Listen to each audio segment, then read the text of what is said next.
every weekday 8 a.m. onwards on Radio Sri Lanka. Listen to Radio Sri Lanka 97.4 and 97.6 island-wide for Coffee with Dan.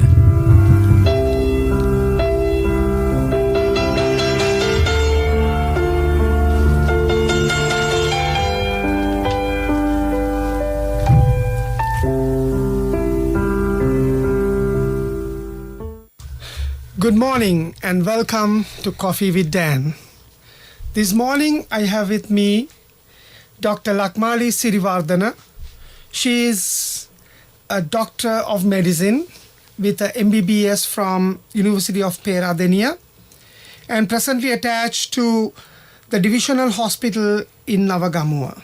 Dr. Lakmali is a practitioner, as I mentioned, but she has a special project which is aimed at cancer patients to help them and support them through specially designed organization. And she's also involved in several aesthetic activities in order to help the patients in need. Good morning and welcome to Coffee with Dan, Lakmali. Good morning, Dan. It's a great pleasure to sit with you here.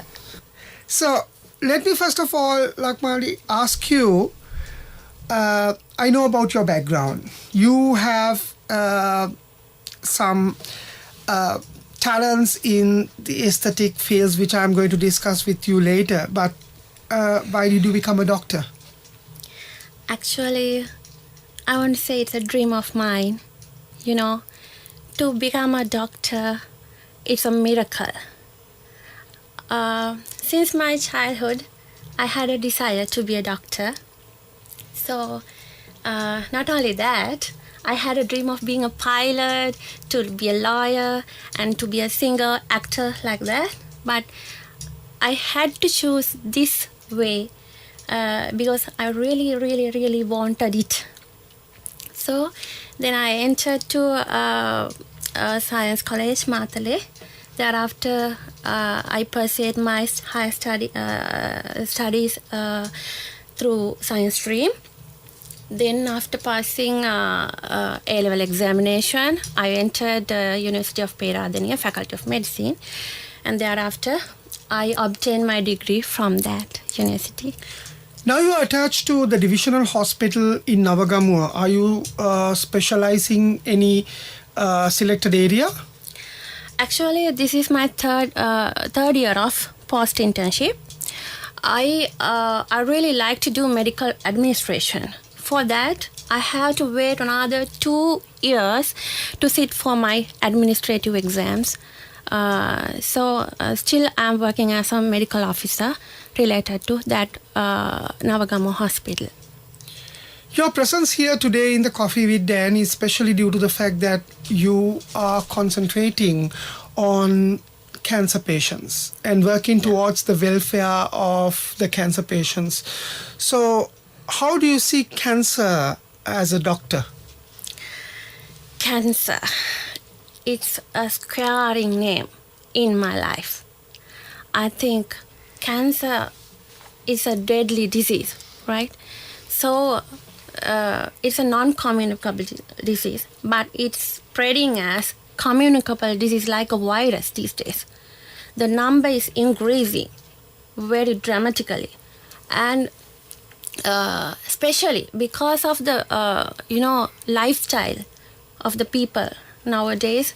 They are too much busy with their schedules. They don't have time to get exercises, think about their dietary patterns, and because of the stress, they are smoking, they are using alcohol, and actually, even our setup, even doctors sometimes I see, they don't think about their health. They just run like robots, and at the evening they come and sleep. That's what they are doing. So the number of the cancer is getting higher and higher and higher. By 2025, it will be like a, it will be like a venom, right? So, especially cancer, I think you are scared of to hear, if somebody has said that you have a cancer, you don't want to hear that, no? Actually, that is the last word that I want to hear in my life. Because cancer patients, when you hear the name, they are really scaring about it. Every day, if we meet a cancer patient, they ask, "Doctor, am I going to die? How long can I survive?" That's the question they're asking. Actually, we don't have any answer. We all are stressed with that answers. So on top of that, Dan, there is a day for cancer patients. That is National Cancer Day. It's February 4th. My birthday is on February 5th. Every day I celebrate my birthday with the pain of that sense. So then I felt every day I should, since my childhood, I'm really scared of that name. Really, really scared. So since my childhood, I wanted to do something for them. Not only medications, not only prescribing drugs, but also because I have everyday suffering of their faces. I have seen that myself. So what I wanted to do was not only prescribing drugs, but to share their disease state with their families, with them, because they are in a huge stress. All the family members are depressed. They don't want to talk about it. They don't want to talk about their future, right?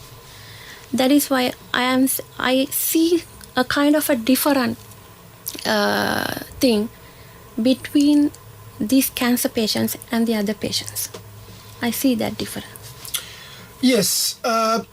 When you started answering my question, you also mentioned that cancer, we know, is a non-communicable disease. But you also stress on the point that it is becoming a virus.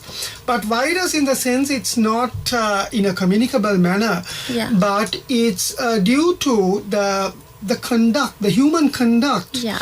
and behavior. Human that, behaviors, yes, yeah. that we are people are They don't think about contracting their body cancer. actually health. They don't think about. They just want to run behind money only.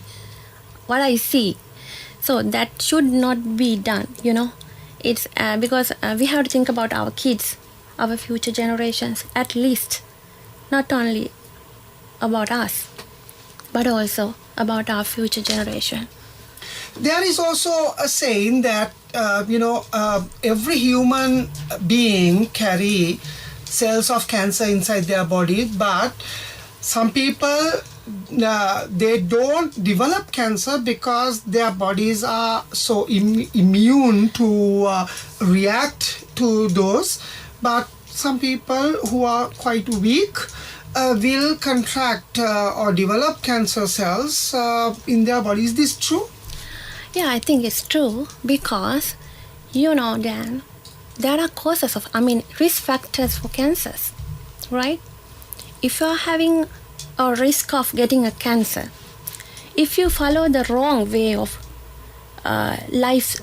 lifestyles, like smoking, like alcohol consumption, like overeating, like addicted to fast foods, like you are more prone to get cancer.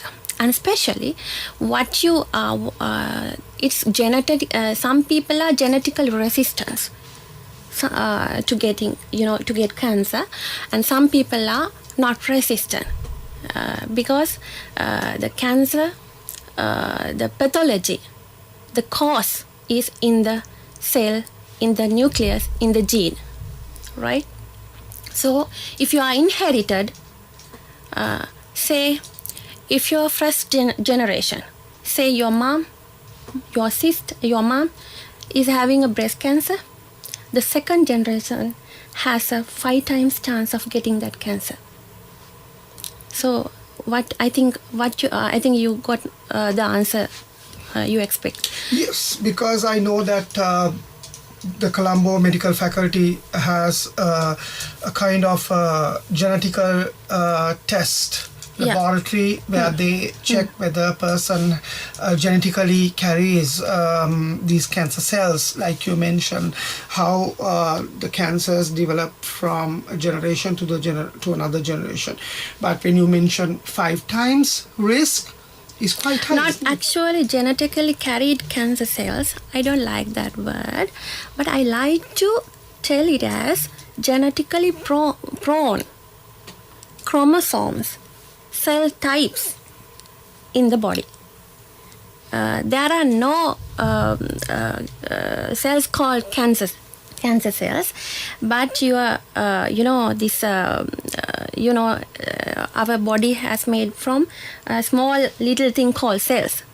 Inside that cell there is a regulatory point like a brain that is called nucleus. Inside nucleus there are certain thing called chromosomes. Inside that chromosomes there are genes. Those genes are the one which is responsible to this transformation of cancer cells. This morning in Coffee with Dan, I have Dr. Lakmali Siriwardena. Yeah. She's a medical officer attached to Divisional Hospital Nawagamuwa, holding a MBBS degree from University of Peradeniya in Kandy. She has also served in the remote suburban areas of Mahianganaya in Sri Lanka. Apart from being a medical practitioner, she is also a social worker and a singer and an artist who has produced a number of musical videos and songs. And she's also interested in providing an community service by establishing an elder care center.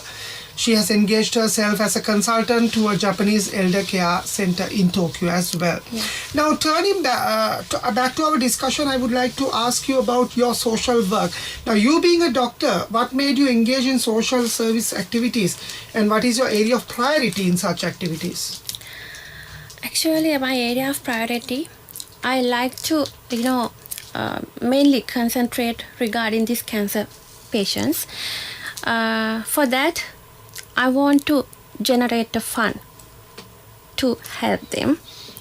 And second thing, elderly care. Elderly means all people. It is now I am giving my consultations to certain elder care centers in here and in Japan, Tokyo. And on top of that, I would like to call my people and please help me, right?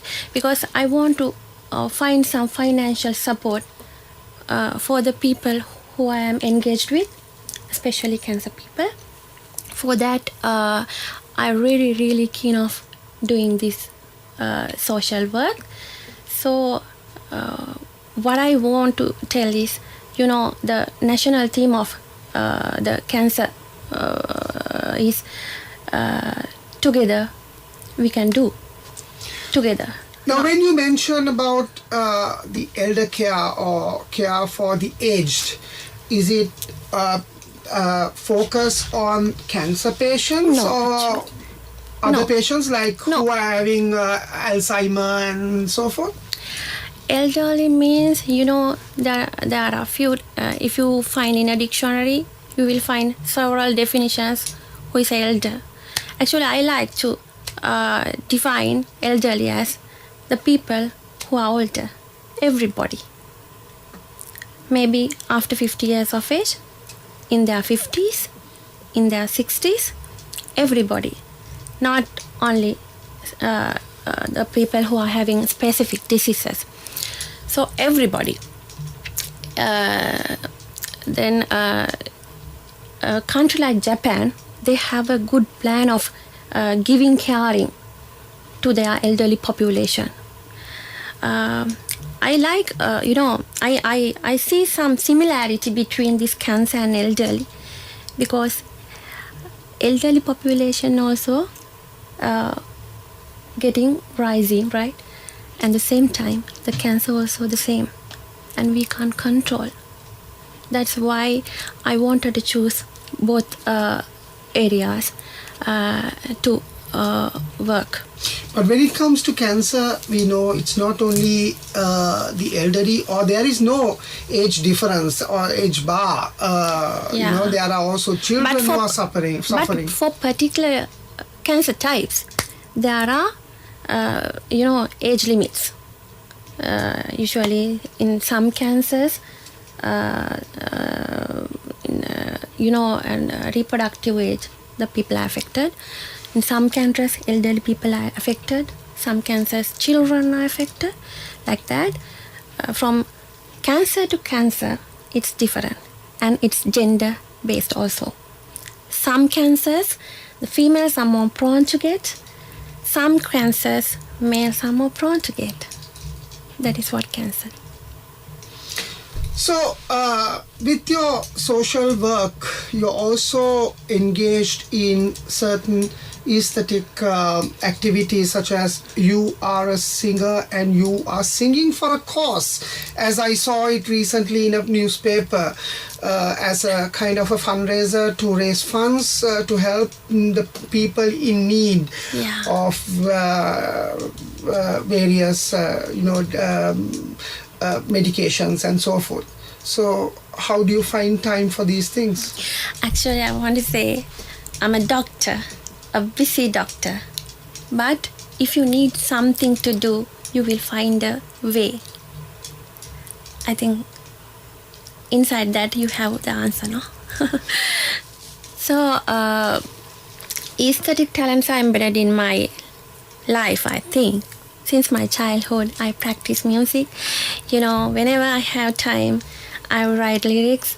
And even now, even when I'm doing my night shift, sometimes suffering. People are suffering, this doctor is pain here, every day. Then everybody is complaining to us. To whom we are going to complain, Then what I'm doing in that time is I write it. My pain, I write in a piece of paper. Sometimes creation, it's a lot of mine. Everybody is asking a lot of your creations. Inside your creations, we feel some kind of pain. So the reason for that is that usually I'm writing. I develop my writing skills when I'm working in hospital, especially when I'm doing my night shift. Especially people are asking, some kind of, we see a huge suffering. So really, I'm a very sensitive person in my real life, actually. So when I can't tell that thing, it's it build up like a stress. So what I do is I get a paper and write it down. So now when you talk about your creations, what are the products that you have come up till now in the aesthetic sector? I have completed 2 music videos. First one is Sansare Bandhyatme, where I'm the lyrics writer, singer, and the artist in music video. The second one, Pedumpurayana Me Sasare, and where I am the lyrics writer, singer, and the artist. And you're also engaged in teledramas and... hopefully, actually, these days. I keep myself busy with my profession, especially with the social service activities. Especially, I'm really keen of, generating this one. Actually, there are several invitations to join to teledramas, film industry. Hopefully, in future, after completing all this stuff, after achieving my targets, I hope to join with a good, talented director and compatible, decent character. If I get a decent, compatible character, I'll definitely do, because I like it, and that is, it's like stress relieving hobby in my life. more than a hobby or a passion, you mentioned that you're doing all these activities in order to raise funds for the foundation to help the people suffering with cancer. Yeah. So what are your plans of doing this? Plans means currently government is having a good program, National Cancer Control Program, where they are conducting good programs to educate people, to help prevent cancer, to screen the people, and there are some, in national level, in provincial level, and in district, divisional, and community level. It's widely spread now. I want to join with the government and work with it together, and work with the other non-governmental organizations together, because our aim is not to fight alone. We have to fight together. This is a national battle. We have to fight it, right? So my aim is, I want to give some relief for the government. Generating fund means we can distribute that among people, among patients, and we can facilitate their health care by medications, by other foods, by giving the things to their family members, children, and everybody. So I think I should facilitate whatever the government comes. I should facilitate it. There is no any political barrier. There is no any political difference. Whatever the government, I support for that thing, because I need to stop spreading this as a virus. It's not a virus, but I want to stop this, because I know I can't stop this, but I can prevent this. If you try your hard, you can prevent this. Yeah, actually, Dr. Lakmali, you very correctly said that irrespective of political barriers or whatever the government comes, it is our duty to support the country, our duty to support the people of this country. And nowadays, many people I see, they keep away their commitment towards the society aside due to political or other reasons, and wait till what the government does, which is not the case actually in developed societies that I have seen. They are working together without thinking what the government is going to do or what the politicians are going to do. Irrespective of that, they do the best for the society. And I'm very happy that a young doctor like you has that idea of helping the society, especially those who are suffering with cancer and other diseases, which is a very important or a need of the time. So now finally let me ask you, in achieving your goals, what do you expect the society to do in order to create awareness and help the people in need, and to build up a proper infrastructure in this? Community should work together. As I always tell, you should follow the people who are educated. If we give instructions, if we educate people, what they have to do is they can follow, no? So they can learn, they can see around, rather go blindly. They can see around what is happening around us, who are the suffering around us, what we should do for them. They all have brains, no? We are human beings, we have hearts, not only brain. So if you use your heart, we don't have to teach anything to you. You can see around, you have a good eyes, you have a good ears, you can hear, you can see. So if somebody is going to do some good thing, you can support us. What I expect is that, what I beg you is that, this is not for me, this is for our country, this is for our world, this is for our nation, this is for our future generation. This morning in Coffee with Dan, I had Dr. Lakmali Siriwardena. She holds a MBBS from University of Peradeniya. She's a medical officer attached to Divisional Hospital in Nawagamuwa, who has served in remote suburban areas such as Mahiyangane and seen the sufferings of people with cancer, and she's a social worker helping out the cancer patients. She's an artist and a singer, using her talents to especially help the people in need, and especially the elders of this country. So thank you very much for being here in Coffee with Dan this morning, Doctor. Thank you very much, Dan, for inviting me to sit with you here. So let's meet up again in Coffee with Dan in the new year, and till we meet, let me wish you all a very happy new year 2018.